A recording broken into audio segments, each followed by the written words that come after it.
জুলাই আগস্টে গণহত্যার দায়ে ওবায়দুল কাদের, আসাদুজ্জামান খান কামাল সহ 10 জনের বিরুদ্ধে ইন্টারপোলের মাধ্যমে রেড অ্যালার্ট জারি করতে চিঠি পাঠিয়েছে চিফ প্রসিকিউটর কার্যালয়। সাংবাদিকদের সঙ্গে আলাপকালে এ তথ্য জানান ট্রাইব্যুনালের চিফ প্রসিকিউটর তাজুল ইসলাম। তাজুল ইসলাম বলেন, বিচার প্রক্রিয়াকে সহজ করতে আগামী সপ্তাহে ট্রাইব্যুনাল আইনে কয়েকটি সংশোধনী আসতে পারে।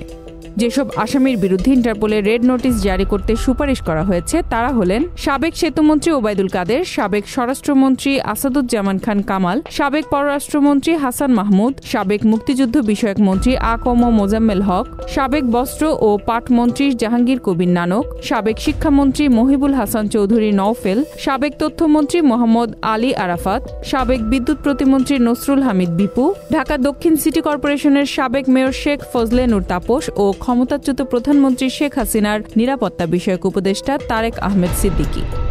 Z News, Dhaka.